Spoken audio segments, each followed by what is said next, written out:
Hello friends, मैं मनीष। आज हम लोग कक्षा 12वीं में रसायन शास्त्र के असाइनमेंट को पूरा करेंगे।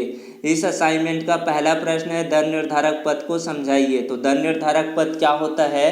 कई रासायनिक अभिक्रियाएं एक से अधिक पदों में संपन्न होती है और अभिक्रिया की दर का निर्धारण सबसे धीमी गति से होने वाले पद के द्वारा होता है, जिसे निर्धारक पद यानी कि दर निर्धारक पद कहते हैं। इसी का अगला प्रश्न है, ऊर्जा अवरोध क्या है? चित्र देकर समझाइए। उस न्यूनतम ऊर्जा को जिसे प्राप्त करने के बाद ही अभिकारक अणु उत्पाद में परिवर्तित हो सकते हैं, ऊर्जा अवरोध कहलाते हैं। अभिकारी अणु जब तक इस शिखर की ऊंचाई संक्रियण ऊर्जा तक नहीं पहुंचते, तब तक वे सक्रिय संकुल नहीं बना सकते तथा उत्पाद में परिवर्तित नहीं हो सकते। इसे ग्राफ्स के माध्यम से देख सकते हैं। इस असाइनमेंट का दूसरा प्रश्न है, सिद्ध कीजिए कि शून्य कोटि अभिक्रिया का अर्ध आयुकाल अभिकारक के प्रारंभिक सांद्रण के समानुपाती होता है। तो इसके लिए हम लोग हल करते हैं। तो हल कैसे करेंगे? शून्य कोटि अभिक्रिया का अर्ध आयुकाल टी हाफ से व्यक्त किया जाता है। मान लेते हैं कि अभिकारक की प्रारंभिक सांद्रता कितनी है? ए मोल प्रति लीटर हो तो टी हाफ आधी समय अंतराल में सांद्रता कितनी रह जाएगी? A/2 रह जाएगी। शून्य कोटि अभिक्रिया के लिए वेग समीकरण क्या होता है? K0 = x/T होता है। तो इस तरह से हम लोग K0 = A/2 upon T half लिख सकते हैं। तो K0 टी हाफ = A/2। तो यहाँ से टी हाफ = 1/K0 × A/2। तो इस तरह से अर्ध आयुकाल समानुपाती है किसके? ए के। तो इस तरह से हम लोग स्पष्ट कर सकते हैं कि शून्य कोटि अभिक्रिया का अर्ध आयुकाल अभिकारक की प्रारंभिक सांद्रता के क्या होता है? समानुपाती होता है।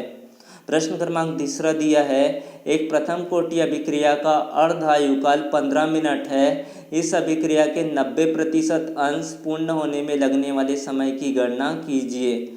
तो इस प्रश्न का हल प्रथम कोटि अभिक्रिया के लिए अर्ध आयुकाल के सूत्र और प्रथम कोटि के लिए दर स्थिरांक के सूत्र की मदद से कर सकते हैं।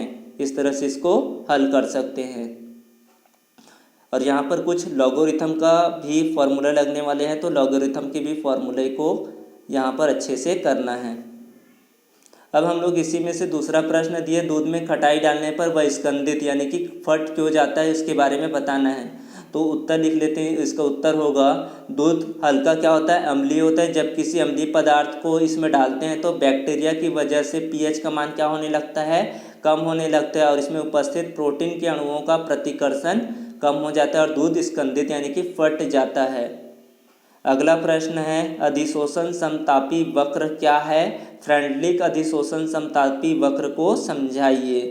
तो इनके लिए उत्तर है, दाब में वृद्धि करने से अधिशोषण क्या होता है? बढ़ता है। ये याद रखना पड़ेगा, दाब में वृद्धि करने से अधिशोषण बढ़ता है। स्थिर ताप पर अधिशोषण की मात्रा एवं दाब के मध्य खींचे गए वक्र को क्या कहते हैं? अधिशोषण समतापी वक्र कहते हैं। अब हम लोग देखते हैं कि फ्रेंडलिक समतापी क्या होता है। स्थिर ताप पर अधिशोषण की मात्रा x/m एवं अधिशोष्य गैस के दाब P के मध्य संबंध दर्शाने वाले गणितीय व्यंजक को क्या कहा जाता है? अधिशोषण समतापी कहते हैं। तो स्थिर दाब पर किसी ठोस के अधिशोषक पर अधिशोषित गैस की मात्रा P 1/n के क्या होता है? समानुपाती होता है।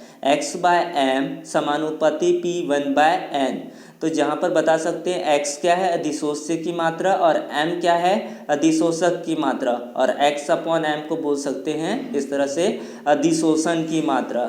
सबसे पहले हम लोग लो प्रेशर पर इसकी वैल्यू कैलकुलेट करते हैं। निम्न दाब पर क्या होता है? n की वैल्यू 1 होता है। तो x/m this is equal to k P 1/n।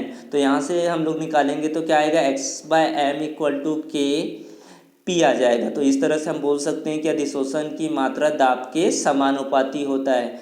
अब मॉडरेट प्रेशर पर क्या होता है? माध्यमिक दाब पर n की वैल्यू 0 से 1 तक होता है। तो x equal to P 1/n। तो इस तरह से अधिशोषण की मात्रा इसमें क्या होता है? परिवर्ती होता है। हाई प्रेशर पर, उच्च दाब पर क्या होता है? n की वैल्यू इन्फिनिटी की ओर होगा। तो x/m this is equal to k P 1/∞, 1/∞ 0 होता है। तो इस तरह से x/m this is equal to k अधिशोषण की मात्रा का दाब पर प्रभाव नहीं पड़ता है। हम लोग अब माध्यमिक प्रेशर पर देखते हैं। तो माध्यमिक प्रेशर पर n की वैल्यू क्या होती है, परिवर्ती होता है, n equal to 0 to 1, x by m अधिशोषण की मात्रा बराबर k P1/n। अब नेचुरल लॉग लेने पर दोनों पक्षों में तो क्या लिख सकते हैं इसको, log e x by m equal to log e base to k plus 1/n log e base to p। तो सरल रेखा का समीकरण हम जानते हैं y इक्वल टू क्या होता है, mx प्लस सी। इसे हम दूसरे रूप में भी लिख सकते हैं y equal to c plus mx।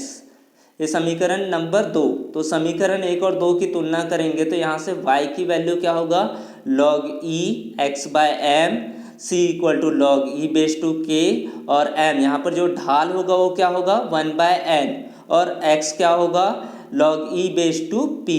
इनके बीच जब ग्राफ खींचेंगे तो इस तरह से हम लोग बना सकते हैं। इस असाइनमेंट का अंतिम प्रश्न है, द्रव स्नेही और द्रव विरोधी कोलाइड में अंतर लिखिए। तो द्रव स्नेही और द्रव विरोधी कोलाइड क्या होता है ये देख लेते हैं। तो वे कोलाइडीय विलयन जिसमें परिक्षेपण माध्यम और परिक्षिप्त प्रावस्था के मध्य क्या होता है, आकर्षण होता है। इसमें आकर्षण नहीं होता है। ये प्राय कोलाइडीय विलयन क्या होते हैं, स्टेबल होते हैं, स्थायी होते हैं, और ये क्या होते हैं, कोलाइडीय विलयन अस्थायी होता है।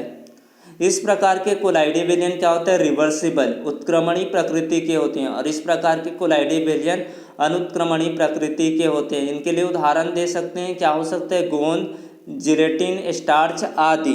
इनके लिए उदाहरण क्या हो सकते हैं, स्वर्ण, रजत के कोलाइडीय विलयन, जैसे कि और भी उदाहरण दे सकते हैं FeOH थ्रेलाइज आदि। Thanks for watching my video, please subscribe here. I hope, thank you.